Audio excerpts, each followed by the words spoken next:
Boa noite, amigos do Ibirajara, família Ibirajara. Hoje nós temos o Guilherme, que é do grupo Espírita André Luiz, nosso visitante, nosso amigo, que vai dividir conosco algumas reflexões sobre exercitando a bondade, né? Como é que a gente faz isso, né? Como é que a gente retribui com o bem? E para começar, eu gostaria de trazer, antes, né? Já estou adiantando, porque daqui a pouco nós vamos fazer a nossa prece, trazer um pouco da parábola do bom samaritano. E vamos nos preparando para esse início, entrando em conexão com Deus, com Deus interno que existe em cada um de nós, convidando a todos a fazermos uma breve prece. Amigo Jesus, agradecemos por esses momentos em que estamos aqui envolvidos, atentos à Tua palavra, sentindo a presença dos amigos espirituais que nos envolvem, dando-nos paz, tranquilidade e, sobretudo, boas ideias para que possamos ter uma vida cheia de boas ações e bons ideais também. Fica conosco, proteja a todos em suas casas, suas famílias, enfim, que possamos estar contigo na mesma medida em que tu estás conosco. Que assim seja. Então, amigos, vou ler o trecho da parábola do bom samaritano para a gente começar a nossa conversa. Jesus disse: descia um homem de Jerusalém a Jericó. Pelo caminho, caiu em poder de ladrões, que, depois de o despojarem e espancarem, se foram, deixando-o semi-morto. Por acaso, desceu pelo mesmo caminho um sacerdote. Vendo-o, passou ao largo. Do mesmo modo, um levita, passando por aquele lugar, também o viu e seguiu adiante. Mas um samaritano que estava de viagem chegou ao seu lado e, vendo-o, sentiu compaixão. Aproximou-se, tratou-lhe as feridas, derramando azeite e vinho. Fê-lo subir em sua montaria, conduziu-o à hospedaria e cuidou dele. Pela manhã, tomou 2 moedas de prata e deu-as ao hospedeiro e disse-lhe: cuida dele, e o que gastares a mais, na volta te pagarei. E essa passagem está em Lucas, capítulo 10, versículos 30 a 35. Bom, então vamos começar os nossos debates, dando boas-vindas ao Guilherme e à Deise. E aí? Então, posso já começar aí uma coisa que você estava lendo, eu estava aqui pensando. A gente vê o exemplo aí de várias pessoas que tiveram, quer dizer, vários, né? Na passagem aí são 3, mas representando as pessoas que existem, e a gente vê diferentes reações àquele mesmo fato. Quer dizer, o fato era uma pessoa ali com ferida, com necessidade. E a reação dos que passaram foi diferente.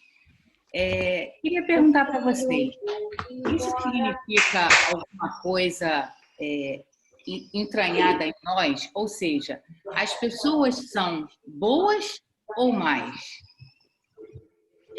Olha, esse sistema que você colocou, realmente ele é muito rico, porque efetivamente a passagem apresenta os protótipos, né, os biótipos, digamos assim, do extremo, do bom, do mal, né, e daquele que está no caminho. Todos estamos no caminho, né? Agora, entendo eu que, na essência, Deus nos criou simples e ignorantes, ou seja, nem bom nem mal. Criou-nos, né, para a perfeição. Na nossa caminhada, ou seja, esse que está no caminho, né, ele é, digamos assim, atacado, é influenciado de alguma maneira por pessoas que estão no seu caminho. Então, nós somos influenciados tanto para o bem como para o mal. No caso da parábola, ele foi realmente bastante atacado, né? Eu entendo, então, que o que torna, né, uma pessoa má nessa configuração? No caminho dele, né, desse que se acabou optando, né, por ser mal, ele se acomodou a um primitivismo. Ou seja, nós, é como a criança, nós somos criados simples e ignorante, a criança também nasce mais ou menos, lógico que a gente sabe que somos reencarnação, então não é bem uma página em branco. Mas ela, que está formando uma nova personalidade, é como se fosse uma personalidade, uma página em branco. Então ela nasce egocentrada, ou seja, ela enxerga o mundo como que se tudo tendo que girar em torno de si. Mas à medida que ela vai interagindo com os outros, ela vai abrindo essa percepção da realidade e vai percebendo que ela é ela, o outro é o outro, e as coisas não têm que girar em torno de si. Então, eu acho que aquele que se tornou mal, ele ainda é infantil. Ele ainda não saiu desse estado de egocentrismo em que enxerga que as coisas têm que girar em torno de si. Não conseguiu se socializar. É interessante quando você traz essa ideia do simples e ignorante. Eu não tinha caminhado por esse lado, não. Porque antes de ser simples e ignorante, nós somos criações divinas, né? Então, a gente pode até, dentro dessa simplicidade e ignorância, reconhecer essa matriz que vai nos direcionar à angelitude, né? A questão é quanto tempo eu vou levar para chegar lá, né? E qual o caminho que eu vou percorrer, né? Então, se a gente parte do conceito somente do simples e ignorante, a gente vai dizer que ninguém é bom nem mal, é uma folha em branco e o caminho escolhido que vai imprimir a bondade ou a maldade. Mas se a gente parte do momento anterior, que é a matriz divina, a gente vai ter que afirmar que todo mundo é bom. Mas a gente vai ter que viver as experiências que vão nos levar a caminhos diversos, até chegar lá na frente na angelitude, né? Por isso que eu inclusive fiz a pergunta, né? Quer dizer, na minha cabeça a pergunta seria: nós somos intrinsecamente bons ou maus? Eu junto aí o que vocês estão falando, porque eu acho que intrinsecamente nós somos bons na medida em que temos essa semente, porque se a gente vai atingir o desenvolvimento, como vocês estão pontuando, Cláudia está chamando de angelitude, Guilherme lembrou da história do seremos, né, espíritos evoluídos. Essa imagem que a gente tem do que seremos é uma imagem de uma coisa boa. Então, para que sejamos isso, alguma semente já existe em nós. Se formos criados por Deus, então é nesse sentido que eu acho que intrinsecamente somos bons. Agora, é como o Guilherme falou também, a gente vai se perdendo aí nesse caminho. E eu sempre que vejo a parábola do bom samaritano, eu me remeto um pouco àquela imagem das personas que temos. Então, assim, né, a gente sabe que o Jung trabalhava essa coisa do self, que seríamos nós mesmos, de novo, intrinsecamente nós, aquilo que realmente seremos em plenitude, e as personas, que são aqueles personagens que a gente vai assumindo no dia a dia das nossas encarnações. Então, eu sempre me pergunto se esses homens que passaram pelo homem que estava lá necessitado, o que acontecia ali? Era um religioso, era uma pessoa de conhecimento intelectual, mas talvez estivessem tão presos nesta persona de que eu sou sacerdote, então a minha função é realizar aquelas atividades lá no templo religioso, né? Eu sou estudioso, então a minha função é levar o estudo para as pessoas e tal. E às vezes a gente fica tão preso nessa persona que não deixa brotar em nós aquilo que intrinsecamente seríamos e deveríamos alimentar, né? É verdade. Eu concordo com essa questão que você diz, que intrinsecamente somos bons, e também, assim como, né, a semente tem uma árvore dentro dela que ainda não desabrochou, concordo plenamente que nós, na essência, estamos programados, né, para ser um anjo. Mas aí vem a provocação. Como é que fica aquele negócio da gente assistir o jornal, né, as notícias que nos chegam, e a gente vai vendo uma sucessão, né, repetição de modelos, seja na vida política brasileira, seja nas questões mundiais, e que nos levam a pensar o seguinte: nossa, não tem jeito mesmo. Não vai ter jeito, tá, né? As pessoas não mudam, as pessoas são iguais e repetem os mesmos erros. Isso para a gente falar do macro, porque se nós formos também, né, entrar com muita sinceridade no nosso mundinho, nós vamos ver que a gente também tende a repetir os mesmos pensamentos a respeito das pessoas ou a respeito de nós mesmos, do tipo, isso aqui eu não consigo mudar, ou aquilo ali, aquela pessoa não consegue ver diferente.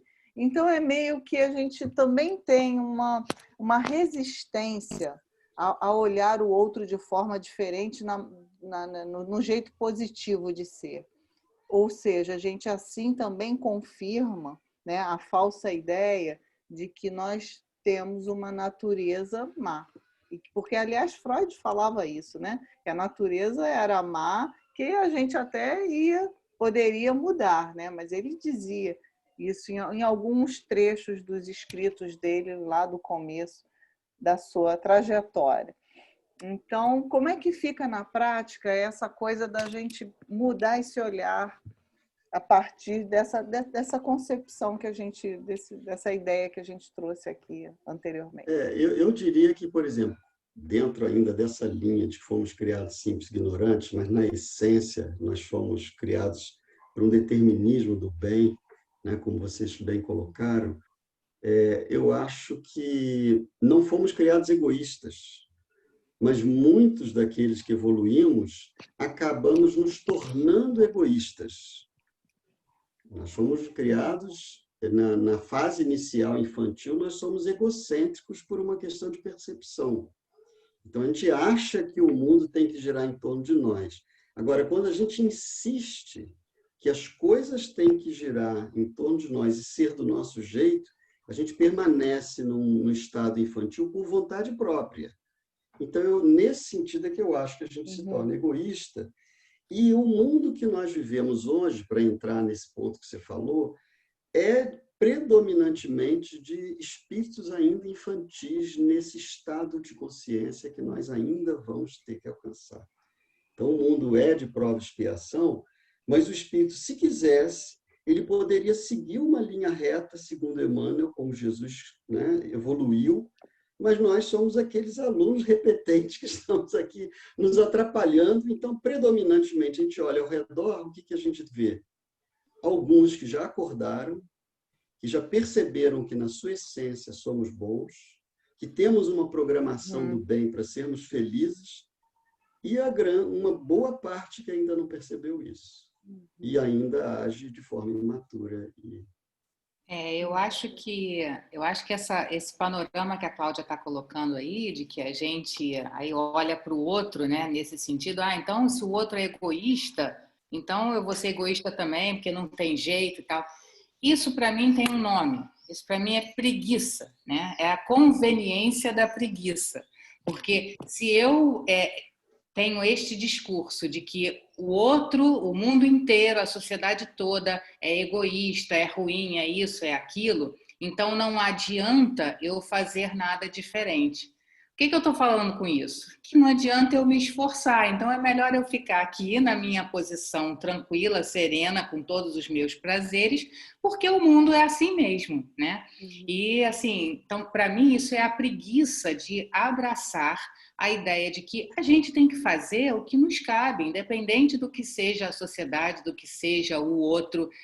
Pelo contrário, né? Eu acho que a gente ver esse oposto do que a gente quer ser dá força para a gente não ser aquilo que a gente está vendo que está ruim, né? Então, assim, eu acho que seria negar a lei do progresso a gente bater na tecla de que o mundo não tem jeito. Até porque a gente está cansado já de saber que o mal é mais barulhento, né? Então, assim, existe muito bem no mundo, a gente sabe disso, e muitas vezes o que vai para o jornal, o que é comentado, são as calamidades, são os absurdos, são os escândalos. Mas aqueles pequenos atos de bondade, que muitas vezes são os maiores, né, do que os de maldade, esses ganham pouca relevância. Então, eu acho que o que a gente precisa fazer é abraçar a ideia de que a mim cabe fazer a minha parte e não ficar preocupado com a parte do outro. E mais, eu acho que nos cabe também buscar esses atos de bondade de forma que eles alimentem a minha motivação para continuar sendo daquela forma, né? Se a gente buscar, a gente acha. A Cláudia sabe, né, que eu estou sempre divulgando uma coisinha simples que, em vez da gente ficar lendo o tempo inteiro as notícias do jeito que são bombardeadas, tem informações do tipo o Só Notícia Boa. O Só Notícia Boa, você entra ali, tem sempre um estímulo para você, caramba, que bonito, como é que o cara fez isso? Então, assim, tem umas histórias, claro, que te tocam mais do que outra, porque falam a sua realidade, né, a sua experiência individual, mas é sempre demonstrando coisas reais, de gente real, gente como eu, como vocês, como todo mundo, que está aí aproveitando pequenas oportunidades de ajudar alguém que está caído pelo caminho, ferido, né, ou não, enfim. Então, eu acho que tem que olhar para o mundo e dizer, isso aí ainda está precisando ser consertado, mas intrinsecamente somos bons. Então, vamos alimentar, cuidar dessa semente de bondade, né? E assim, só complementando o que vocês colocaram, às vezes quando a gente olha o outro e critica o outro, é porque a gente também se reconhece no outro. Então, aqueles críticos ferozes, né, dessas questões, dos erros recorrentes que aparecem na mídia, em família, etc., talvez esses precisem de uma autorreflexão mais apurada, porque é bem provável que eles estejam negando esse mesmo defeito a respeito de si próprios. Então, também é um convite ao autoconhecimento, à autorreflexão. E aqui eu acho que vai uma pergunta interessante, que seria o seguinte: será que o exercício do bem é um caminho, então, da gente nos alinharmos nessa busca de sermos felizes e melhores? Mas, às vezes, ele não é um pouco artificial, ou seja, eu tenho que fazer o bem, mas ele não está dentro de mim ainda, né? Como é que é isso? Será que Jesus, a proposta do Evangelho de Jesus é esse, faça o bem até você ser bom? Ô, Cláudia, olha aí, mais um a me provocar, tá, Guilherme? Todo mundo que já conversou 2 ou 3 vezes comigo sobre doutrina espírita sabe que eu tenho sempre uma oportunidade de botar uma frase que eu reforço, que é de Emmanuel, porque o povo já começou a dizer que é a frase da Daisy, a frase é do Emmanuel, que diz que toda virtude foi um dia disciplina. Eu adoro essa frase do Emmanuel, porque eu acho que é justamente isso, né? Se a gente for esperar não, nossa, que bonito isso, que palestra bonita, e esse conceito, mas isso é para mim daqui a várias encarnações. E aí eu fico esperando que um dia eu acorde possuidora daquela virtude que eu tanto admiro. E isso não vai acontecer, né? A gente sabe que tudo é desenvolvimento, tudo é aprendizado e que isso não significa magia, transformação mágica. Então, eu acredito sim que se a gente acha que a bondade é uma virtude a ser conquistada, é claro que quando ela for a nossa conquista, ela terá brotado espontaneamente no nosso coração. E a gente passará por uma pessoa no caminho, que nem o da parábola, e a gente não vai pensar 2 vezes, aquilo vai ser o envolvimento natural, e a gente vai lá e a gente ajuda, a gente nem percebe o que a gente fez de bem ali naquele momento. Mas isso, repito, não vai acontecer um dia eu acordo dessa forma.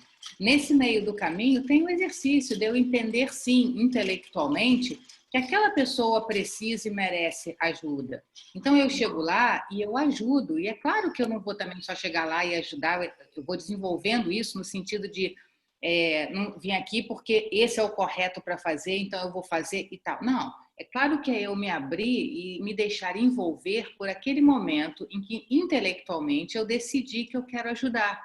Então, na hora em que eu estiver ajudando, que eu perceba os meus sentimentos, que eu perceba a alegria daquele ato. E aí, com isso, eu vou construindo. Então, assim, eu acho que vale a pena, assim, tem gente até que fala, né? As pessoas fazem algumas coisas só por medo do que Deus está vendo, né? que seja, que comece a fazer por medo de Deus, porque aí no que você está fazendo, quem sabe, né, toca as suas fibras mais íntimas, aquela atitude em si, você perceba que vai além do medo da ira divina. Então, assim, eu acho que tudo começou com pequenos passos e a gente chega a grandes realizações, né? Então, eu acho que, artificial ou não, vale a pena começar de alguma forma. Repito, não é, então tá, agora estou fazendo, porque senão vira aquela persona, né? Eu tenho o trabalho, eu tenho o hábito de fazer o trabalho voluntário sei lá onde, porque eu fui fazer o trabalho voluntário porque disseram que era importante trabalhar pelo próximo.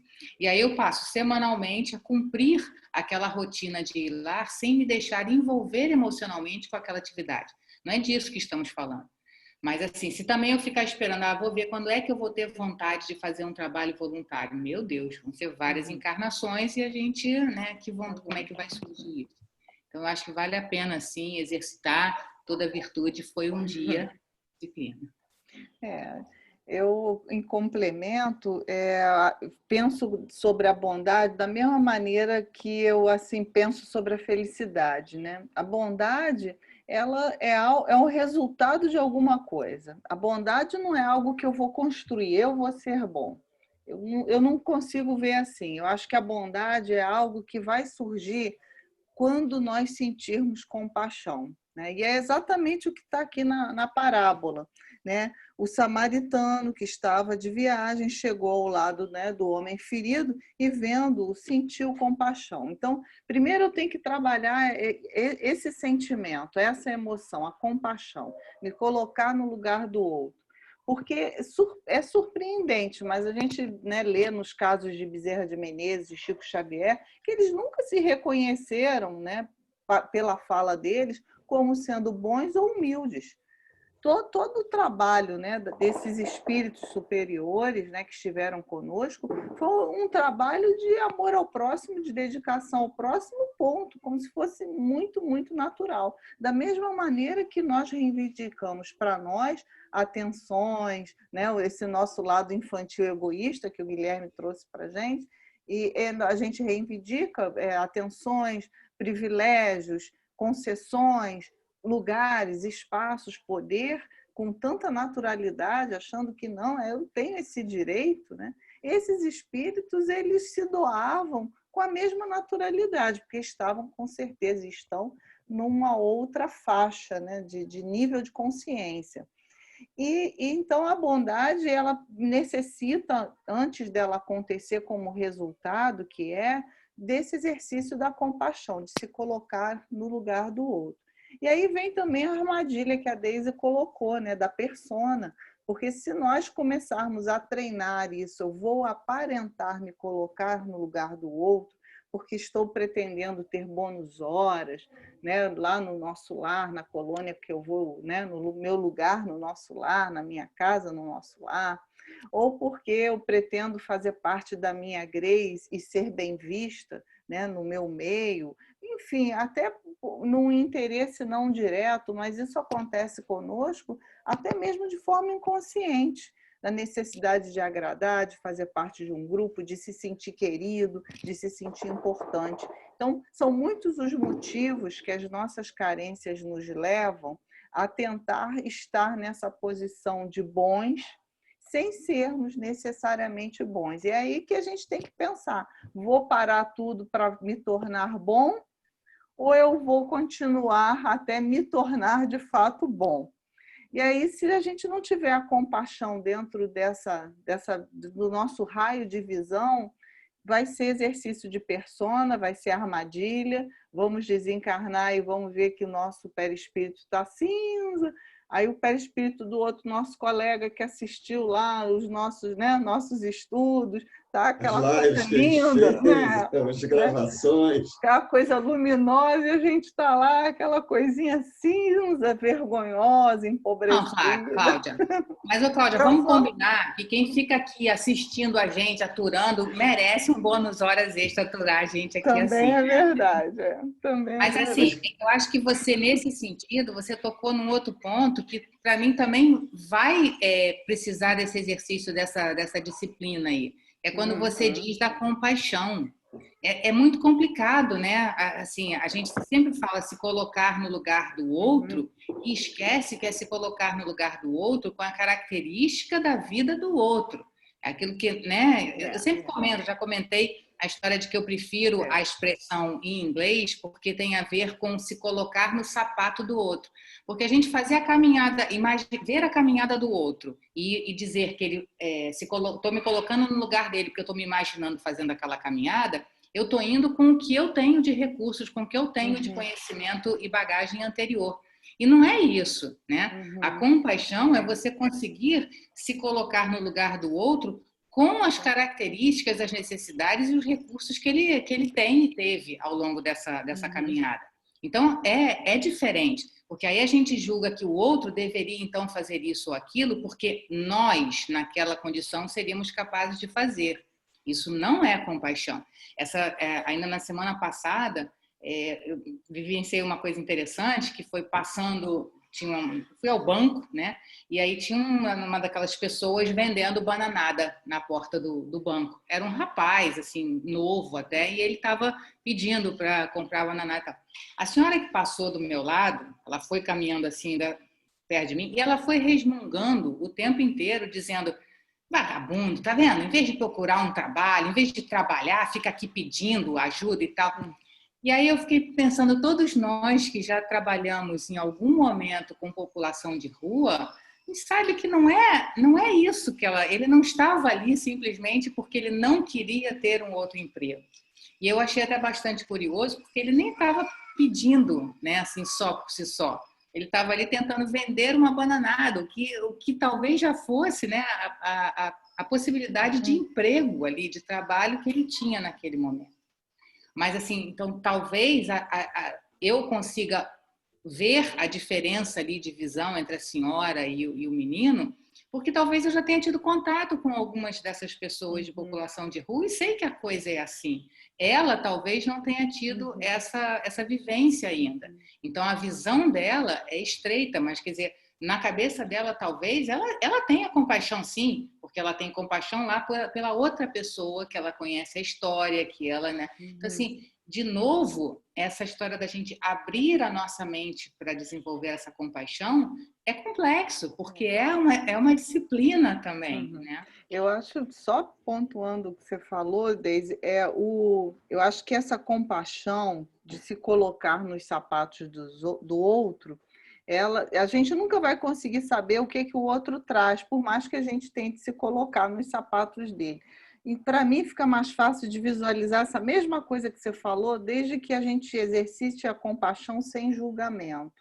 É ver a necessidade, atender a necessidade e ponto. Por que o homem estava ali caído no caminho, ferido? Foi porque ele foi desatento? Foi porque ele mostrou ostentação de riqueza e aí foi assaltado? Não interessa. Interessa que ele está ali caído, precisando de ajuda.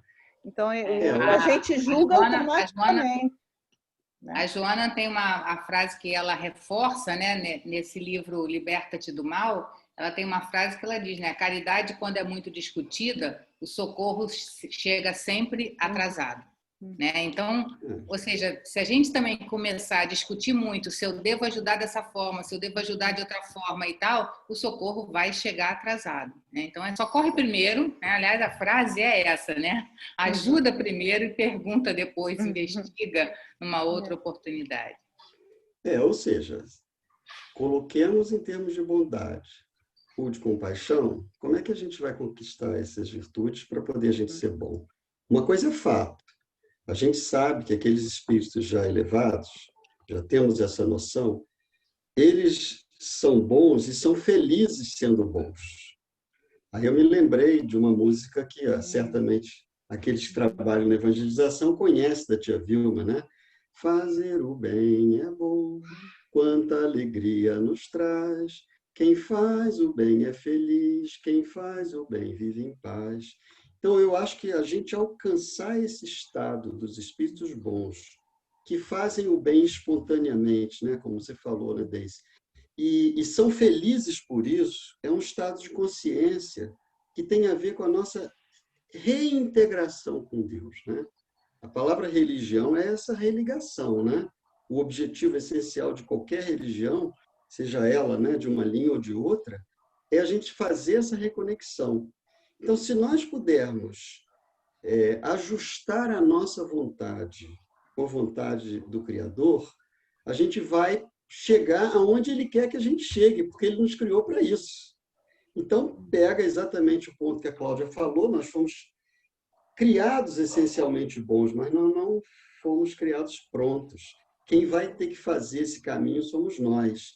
E Ele nos deu o livre-arbítrio para a gente caminhar. Ou atravessando o egoísmo devagarinho, um pouquinho, ou ficando muito tempo nele, quebrando a cabeça até que a lei de causa e efeito nos diga, olha, fazer o bem é bom, é muito melhor, você vai ser mais feliz por aqui.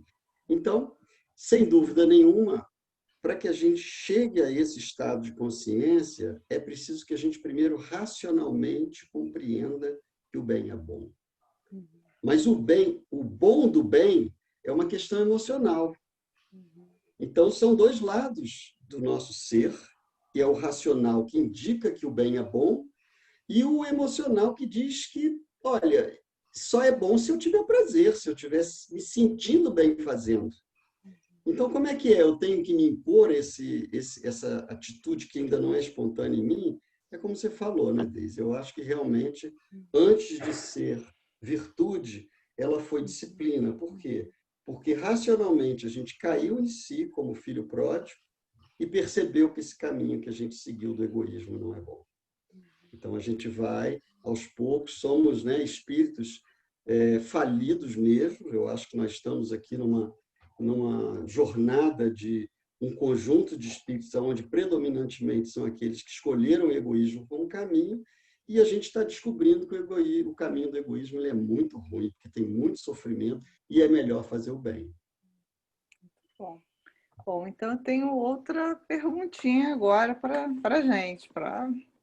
É o seguinte, nós falamos das questões do outro, das situações externas, do exercício da bondade para com o outro, e aí vou colocar um termo que eu ainda não achei, né, na obra de Joana e tal, mas vou lançar a mão.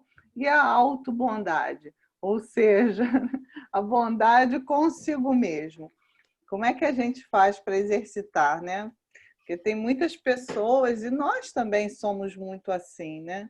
Nós somos severos juízes conosco mesmo, né? Nas nossas faltas, nos nossos erros, o que não nos livra, né? Essa severidade de errar de novo, né? Porque aí vem as justificativas, o não, é só mais uma vez, é só um pouco, eu escorregou, eu não consigo ser melhor, tem todo um monte de desculpas prontas, né? Para os nossos erros. Mas como é que a gente vai exercitar a bondade conosco mesmo? Posso falar? Então, eu acho que o bom, ou seja, aquilo que é agradável, é prazeroso, né? Ele está associado ao bem. Então, o bem é, digamos aqui, aquele no universo onde todas as criaturas vivem aquilo onde nada contraria a lei de Deus. Então, para a gente conseguir se tornar seres complexos e agir dessa maneira sempre no bem, é que a gente vai ter que desenvolver a moral. A moral é exatamente aquele sentido de agir sempre no bem, dentro das leis de Deus. Como o progresso moral engendra, aliás, como o progresso intelectual engendra o moral, nós precisamos desenvolver intelectualmente essa compreensão. Então, de fato, o bem é bom para o outro e é bom para a gente. Então, esse estado de consciência é quando a gente entende que, sabe, se eu tenho que ser bom com o outro, eu tenho que ser bom comigo mesmo também. Então, o bem é aquele ambiente onde a gente circula e age, e a gente tem que fazer ao outro que gostaria que fizesse conosco. Então, temos que ser bom conosco também, sem dúvida nenhuma. O resumo de toda a lei é amar a Deus sobre todas as coisas e ao próximo como a si mesmo, né? Então, na proposta de Joana de Ângeles, a gente precisa, inclusive, ler essa frase de trás para frente. A gente tem que amar a Deus sobre todas as coisas. Essas coisas incluem o próximo e a mim. E eu tenho que amar ao próximo como a mim mesmo. Então, ou seja, eu tenho que começar por onde? Eu tenho que começar pelo amor a mim, para chegar ao próximo, para chegar ao verdadeiro amar a Deus sobre todas as coisas. Então, eu acredito que todas as virtudes, porque isso que você colocou, Cláudia, de que a bondade é aquele efeito final, né? Isso, para mim, sempre foi a definição de amor. A gente sempre acha que amor é tudo lindo, maravilhoso. Ai, é o amor. Amor deve ser a palavra mais usada, né, por todo mundo. E é aquilo que menos a gente consegue realmente botar o dedo e definir. Né? A gente define o amor materno, o amor isso, o amor aquilo. Mas aquele amor puro talvez seja o mais difícil da gente definir, porque ainda nos é, até intelectualmente, emocionalmente, desconhecidos. Então, assim, para mim, é esse amor, essa sensação geral, completa, né, que a Cláudia falou, para mim isso é amor. E dentro de amor, então, a gente vai ter todas as virtudes. Amor, para mim, é aquela posição final em que você já conseguiu desenvolver todas as virtudes e aquilo se transforma naquele amor, né? Naquela sensação que a gente, de novo, a gente fica repetindo amor, amor, amor, porque é difícil de definir. Então, dentro dessa frase, para mim, amar ao próximo como a si mesmo está ser bom ao próximo como você é bom para consigo mesmo. A questão é que eu acho que a gente tem duas cascas de banana aí, né? Uma é que eu acho que a gente vem de muitas encarnações religiosamente castradoras, em que a gente acha que quando eu estou sendo bom comigo mesmo, eu estou sendo egoísta. Não tem nada a ver, né? Eu me amar não significa ser egoísta, então eu ser bom comigo mesmo também não significa eu ser egoísta, né? E a outra casca de banana é a questão aí sim da condescendência com o meu erro, que também não tem nada a ver com ser bom comigo mesmo, né? Ser bom comigo mesmo é acolher o meu erro ali como parte de um aprendizado, como uma etapa natural, mas saber que eu tenho que então corrigir aquilo dali. De novo, Jesus, guia e modelo, quando ele sempre curava alguém, no final ele dizia: vai e não peques mais. Então, ou seja, ele era bom no atendimento àquela necessidade, mas não era cego ao fato de que, para que aquilo não voltasse a acontecer, alguma mudança de comportamento também era necessária. Então, eu ser boa comigo mesma significa que eu vou me acolher no momento de necessidade, mas sem nunca perder a visão de que eu tenho um trabalho de autodesenvolvimento a ser realizado. Respondi, Cláudia? Nossa, uma aula agora, né, Guilherme? Com certeza, sem dúvida nenhuma, é isso mesmo. É verdade. Bom, então, para finalizar, né, já chegando no nosso encerramento, será que a gente pode... Primeiro, eu queria falar um pouquinho do sacerdote, né, que nós não falamos, né, do comportamento do sacerdote na parábola. Rapidamente. E até trazer uma mensagem do Fonte Viva, que é o capítulo 54, Procuremos com Zelo, em que Emmanuel fala o seguinte: a ideia de que ninguém deve procurar aprender e melhorar-se para ser mais útil à revelação divina é muito mais uma tentativa de consagração à ociosidade que um ensaio de humildade incipiente, né? Complementando o que a Deise já havia falado. Isso a gente vai refletindo na passagem, na questão do sacerdote, e talvez esse sacerdote tivesse ali: eu tenho um compromisso maior com a revelação divina, não posso perder tempo aqui com esse homem ferido. Né? E ele diz que a gente tem que aprender e melhorar-se. Esse é o maior compromisso com a revelação divina. Então, é também um compromisso de todos nós espíritas. Né? Então, novamente, a gente precisa assim, exercitar o bem e para depois até introjetar o bem, sempre, né, com essa noção de compaixão. Porque não podemos simplesmente nos declarar religiosos sem olhar para os feridos dentro de nós e fora de nós também. Né? Então, parece que é um compromisso primeiro de base. E com zelo, ele fala, o título da mensagem é Procuremos com Zelo. E na mensagem, e na parábola de Jesus, ele fala que o samaritano na hospedaria disse: cuida dele e o que gastares a mais, na volta te pagarei. Isso é zelo. Então, é zelo com o futuro, é ter esse olhar amoroso para além até daquele fato. É procurar prover e organizar a situação desse ferido, seja ele nós mesmos ou o outro, para além, né? Então, demonstra uma empatia profunda, né? Então, isso é a revelação divina. Fala, Guilherme. E a gente não pode esquecer que Jesus, quando contou essa parábola, ele estava respondendo a um doutor da lei. Então, ele estava falando para um que se colocava na posição de religioso e que ensinava, que nem a gente está tentando ensinar aqui, né? Então, essa mensagem, essencialmente, é para os religiosos que valorizam na religião um caminho de disciplina para serem bons. Então, efetivamente, ele ensinou que a compaixão, né, que a Cláudia ressaltou para a gente, esse amor ao próximo como a nós mesmos, vai ser o caminho. Ou seja, se nós não soubermos olhar quem é o nosso próximo, dificilmente a gente vai conseguir cair a ficha, né? Ou seja, atingir esse estado de consciência na qual a gente vai entender que efetivamente sermos bons é o melhor caminho e Jesus é a explicação, né? A referência de tudo para todos nós. Temos que nos empenhar, como Emmanuel falou, no zelo de sermos efetivamente bons, mas estudando e nos aperfeiçoando para que a gente consiga ter uma compreensão cada vez mais clara do que é a bondade.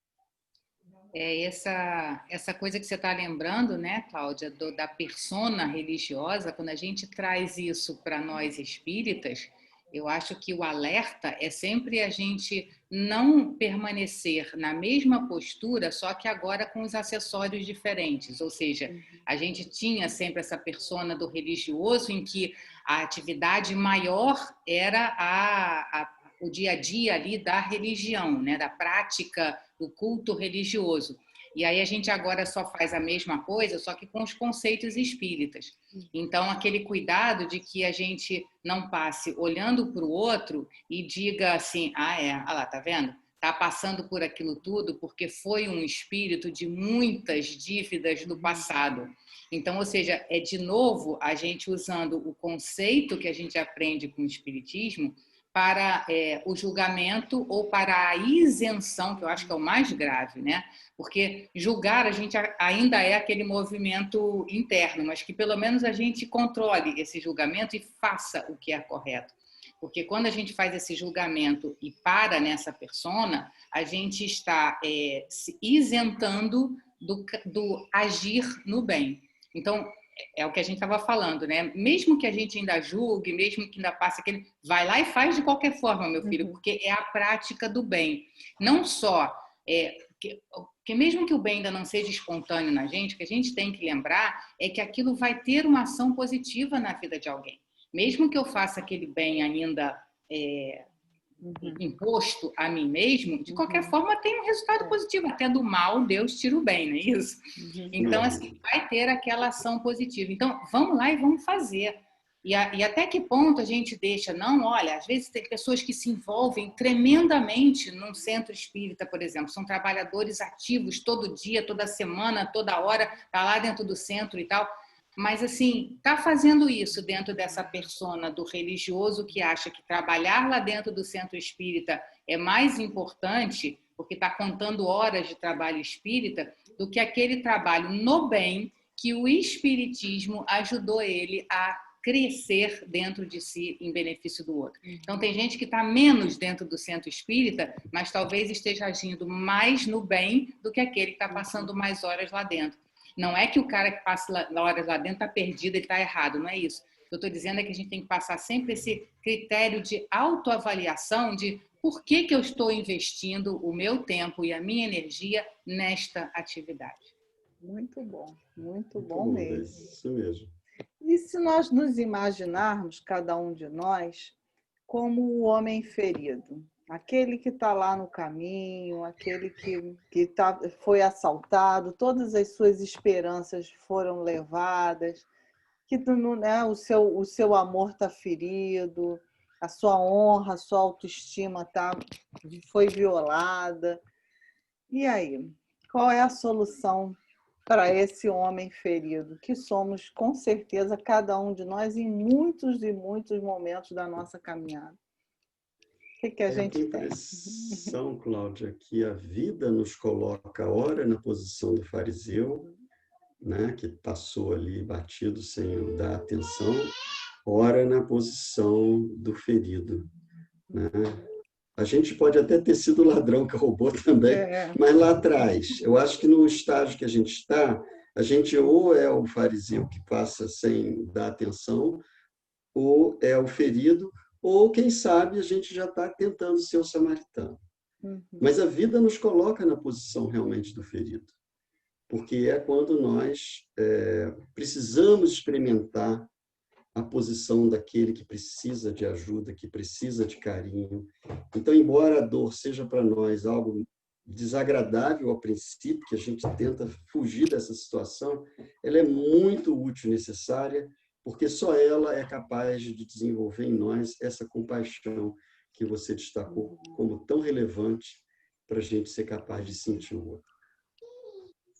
Eu acho, Cláudia, que quando a gente for o homem ferido, eu acho que a gente tem que se preparar para esse momento, porque em alguma hora a gente vai ser o homem ferido. E eu acho que a preparação para isso é, intelectualmente, a gente estar sempre refletindo no que a gente conhece, nesse conhecimento maravilhoso que a doutrina traz, de que nada nos acontece por acaso, de que existe alguma coisa ali que eu preciso aprender, né? Aquela pergunta que a gente gosta tanto de Joana de Ângeles, que diz: o que essa situação quer me ensinar? É isso que eu tenho que intelectualmente me preparar para sempre que o momento do desafio chegar. E isso intelectualmente. E emocionalmente, eu acho que é a gente se habituar à companhia de Jesus. Eu acho que a gente faz pouco isso, né? A gente fala de Jesus também sempre muito mais intelectualmente, qual era o extrato, né, do ensinamento de uma determinada situação e tal, mas a gente está muito pouco na companhia de Jesus, na confiança de que Ele está velando por nós o tempo inteiro, na certeza de que Ele é o governador do planeta e de cada um de seus habitantes. Então, eu acho que isso a gente faz no momento da dor, né, do desafio. É sempre mais complicado a gente lembrar o que tem que fazer. É a mesma história que eu sempre brinco do pensamento positivo e do pensamento negativo. Não posso pensar nisso, não posso pensar nisso, já estou pensando.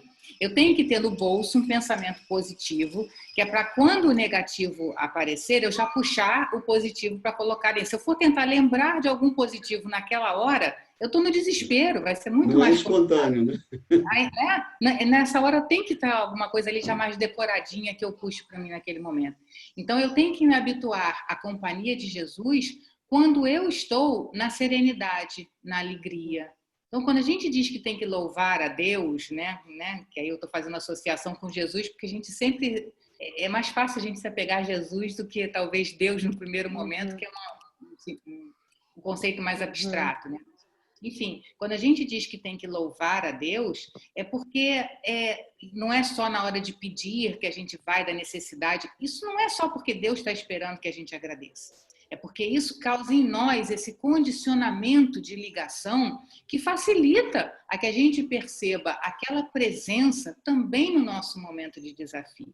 Então, quando a gente for o homem ferido, a gente busca o conhecimento intelectual que tem e busca aquele hábito que a gente já está desenvolvendo de estar acolhido pelo Mestre. Que todos os dias, por exemplo, a gente faça as nossas preces, mas que a gente faça aquelas pequenas visualizações que são de Jesus nos abraçando, Jesus nos sorrindo, que a gente habitue a nossa mente, o nosso coração à imagem e à presença do Mestre. Então, a gente pode considerar que Jesus é o nosso samaritano, né? É o nosso bom samaritano, que vai cuidar de nós durante o caminho, vai nos colocar lá na montaria, vai nos levar à hospedagem, vai pagar a conta e ainda vai dizer: olha, fica com um pouquinho mais até eu voltar, né? Porque eu vou ali no caminho pegar outro e daqui a pouco essa hospedaria, né, deve estar lotada. Então, que possamos, né, ter essa consciência, né, de que Jesus é o nosso bom samaritano. E encerrando e agradecendo muito a todos que nos escutam do Ibirajara, agradecendo muito ao Guilherminho, do André Luiz, que trouxe para nós essas ricas observações, reflexões. Vamos explorar ele um pouquinho, né, Deise? O que você acha? Eu acho. Um tiquinho. Pedir para o Guilherminho fazer a nossa prece de encerramento. E antes agradecer essa oportunidade aqui muito rica, que para mim foi uma reflexão muito importante. Obrigado. Querido Jesus, te agradecemos, Senhor, a oportunidade de confraternização entre as nossas casas irmãs, num tema tão relevante que a parábola do bom samaritano nos traz. Possamos nos empenhar em nos tornarmos melhores, a fim de gozar e usufruir da felicidade daqueles que fazem o bem. Que a tua divina luz nos inspire para que sejamos melhores e olhemos o próximo como desejamos que sejamos vistos. Fica conosco, Senhor, e orienta-nos agora e sempre. Que assim seja. Tchau, queridos. Vou abrir aqui para... Vocês viram